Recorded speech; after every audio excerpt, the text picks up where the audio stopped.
Hi, hello po. Isang mapagpalang araw sa inyong lahat. Kamusta na ho kayo? Sana ho ay nasa mabuti kayong kalagayan. Saan man ho kayo naroon. Nagbabalik pong muli itong aking YouTube channel na Eric's Vlog. Maraming salamat ho sa patuloy na nanonood ng aking mga ina-upload na video. At sa lahat ho na nagsusubscribe ito sa aking YouTube channel na Eric's Vlog. At ngayong pong araw na ito ay ibabahagi ko po sa inyo itong tungkol ho doon sa Facebook page ho ng Manila Public Information Office na ginagamit ho ng City of Manila Government. So ito ho yung ating ibabahagi sa inyo dahil ho merong pangyayari ho dito na naganap dito nga ho sa kanilang Facebook page.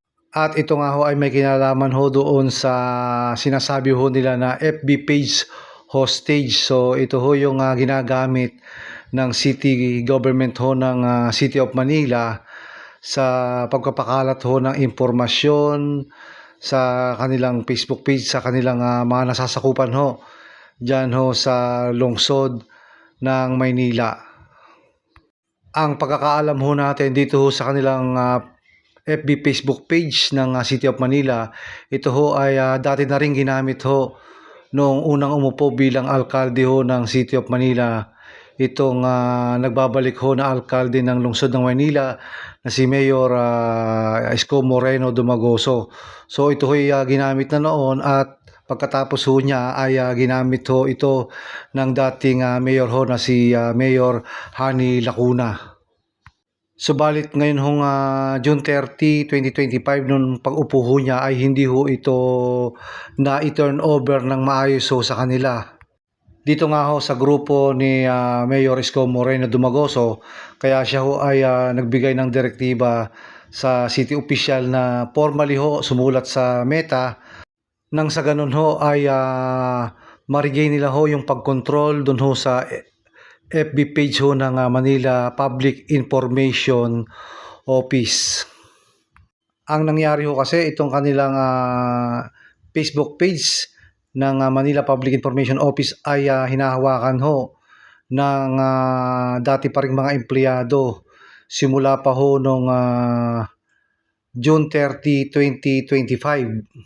Ayon ho sa alkalde ng City of Manila, ito ho yung ginagamit ho nila kasi sa pagbibigay ho ng o pagpapakalat ng impormasyon sa publiko ho doon ho sa kanilang nasasakupan dyan ho sa City of Manila.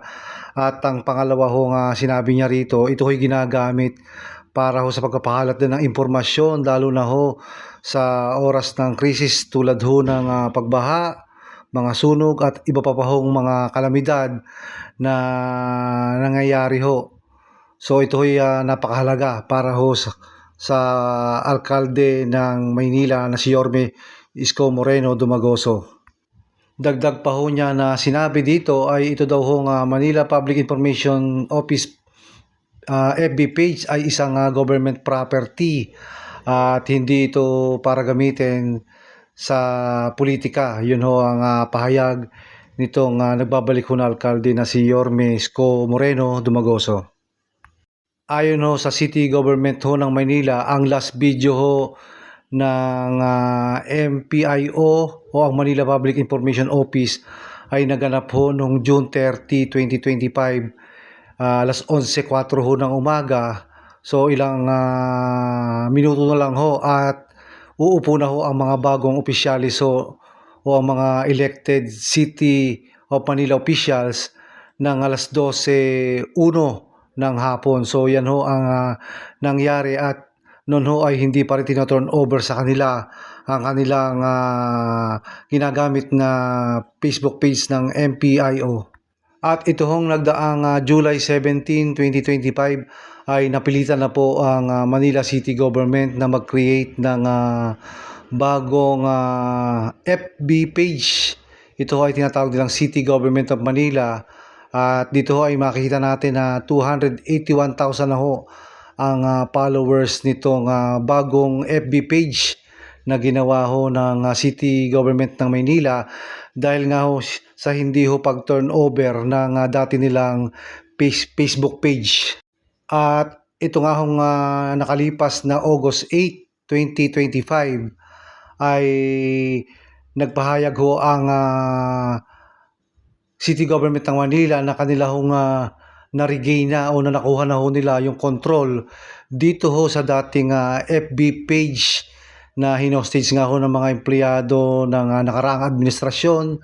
At kung bibilangin ho natin ang araw na hinostage itong FB page, ito ay umabot simula ho noong June 30, 2025 at ito ho ay naibigay lamang noong August 8, 2025. So lumalabas ho 39 days hinostage itong Manila Public Information Office Facebook page.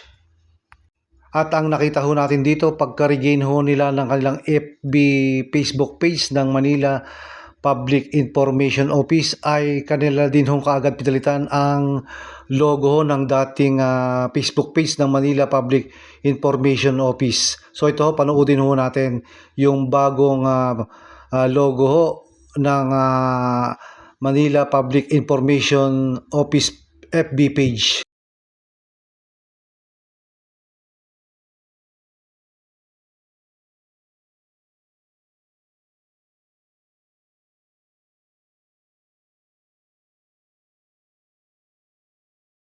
So ito na ho yung dating FB page ho ng Manila Public Information Office na na-regain na ho ng City Government ng Maynila. At dyan ho makita nyo pinalitan na ho yung pinaka-logo o yung kanilang profile ho dyan sa FB page. At ito ho ay may 1.3 million followers. At ito na ho yung isang nakita ko na nakapost ho sa bagong Facebook page ng Manila Public Information Office. So ito ho yung tungkol sa distribution ng Ensure Milk ho para sa mga lolo ho at lola dyan ho sa lungsod ng Maynila na pinangako ho nitong nagbabalik na mayor ho na si Mayor Isko Moreno Dumagoso. So ito ho ay ginagamit nila talaga sa pagpapakalat ho ng impormasyon para madali hong makuha ng mga tao ang mga impormasyon na pinararating ho ng City Government ng Maynila. At ito pa rin ho yung ating nakita sa kanilang na-regain ho na Facebook page ng Manila Public Information Office. Ito ho kanilang news alert tungkol nga ho dito sa pag-activate ho ng protocols para ho sa pagdami ho ng kaso ng leptospirosis dyan ho sa Maynila dahil nga ho sa mga nakaraan na pagbaha. So ito ho yung mga sinasabi ni Yormisco Moreno na pagpapakalat ho ng impormasyon. Kaya ito ho yung binabanggit ho niya na napakalaga ho sa kanila ng Facebook page para nga ho dito sa pagpapakalat ng mga anunsyo at impormasyon sa kanila hong nasasakupang. At kagabi ay nakita ho natin itong isa ring pinost ho ng Manila Public Information Office. Ito nga hong pagdalo ni Yormisco Moreno Dumagoso sa Philippine Institute of Civil Engineers doon ho sa Maynila. So siya ho ay naimbitahan dyan at siya ho ang panauhing bandangal o ang speaker na nagsalita ho sa harap ho ng grupo ng Philippine Institute of Civil Engineers sa Manila ho. So yun ho, ito na ho yung ginagamit ng City Government ng Maynila. Ito ho kanilang new Facebook page na may new logo. So dito ho lahat i-anunsyo ang lahat ng impormasyon na manggagaling ho sa City Government ng Maynila. Sa akin hong pananaw, ito hong FB Facebook page ay napakahalaga ho sa bawat local government unit na meron ho silang ganito upang magamit ho nila sa mabilis ho na pagpapakalat ng impormasyon, anunsyo, lalo na ho sa oras ng bagyo dahil madalas ho tayo ay sinasalanta ng bagyo o sunog at maaaring magamit din ho ito sa oras ho ng ibang kalamidad gaya ho ng paglindol o sunog. So ito ay napakahalaga. Kaya kung maaari ho, dapat lahat ho ng local government unit ay merong FB page na magagamit ho nila para sa pagbibigay ho ng impormasyon at mga anunsyo sa kanilang mga nasasakupan. So hanggang dito na lang po muna itong ating vlog dito sa video na ito. Maraming salamat to sa panonood. And don't forget to subscribe para ma-update po kayo o ma-notify po kayo sa mga video pa na aking upload dito sa aking YouTube channel na Eric's Vlog. Maraming salamat to sa panonood.